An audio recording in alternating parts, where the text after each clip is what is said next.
Jesus says, one question, what is the best way to remember phrasal verbs? As a reminder, a phrasal verb is when you have a verb followed by a preposition or a verb followed by an adverb. For example, come back, right? Okay. Or look up. Now, the difficult thing about phrasal verbs in general is that they tend to have several different meanings. Look up as a perfect example. So to look up, simple meaning. To look up to research something is another meaning. So two different meanings. Also, you could combine the two words into a single word, and that would be either an adjective or a noun. For example, a lookup aid, something that helps you look things up. Okay, so you turn it into a single word. So for those reasons, phrasal verbs can be complicated. Now, how would you actually go about remembering them? Well, it depends on what works better for you. Some people really like to use flashcards. A while ago, we talked about some different flashcard apps you can use. You create your own flashcards with, on one side, the phrasal verb, on the other side, one or both meanings, or all three meanings if it has three, or all four meanings if it has four, right? Okay, that is one way to do it, using flashcards. If you find that spaced repetition works for you, fantastic. Some people, though, find it a little bit more impactful to be able to not just remember, but use something. So if you can learn to use something, to put it into action, then that helps you remember it and also helps you remember how to use it, right? If you're studying for a very advanced medical exam, that's a lot of studying you have to do, but a lot of it is just recall. In other words, you don't necessarily need to use all of it, but you have to know all of it.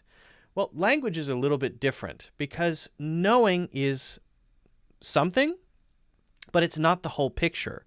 When it comes to learning a language, it's about knowing and about using. So you can't just know what something means. You can't just know the definition of something. You can't just know the two meanings of look up, for example. You have to be able to use both of the meanings of look up.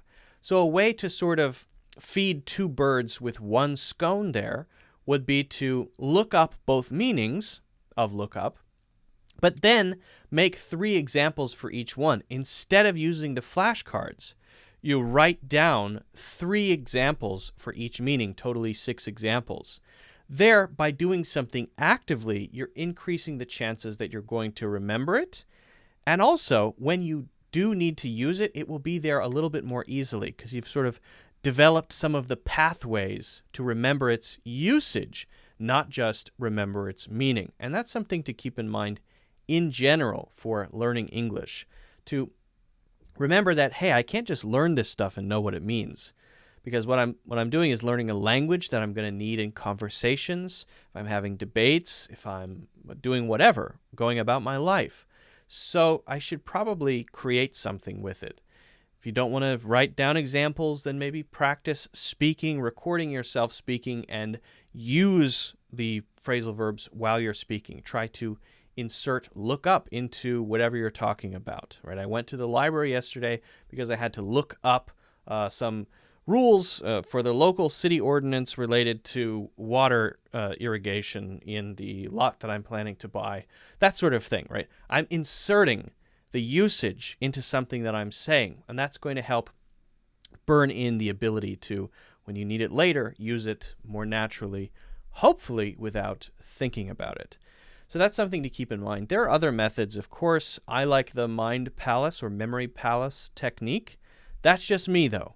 And that's something maybe more than just language, but in general, I like it because I can place it there one time. I don't need repetition, and then I can go back and visit that in the future, and it sort of unpacks itself, and I can see the whole thing. So it works for me, but not everybody.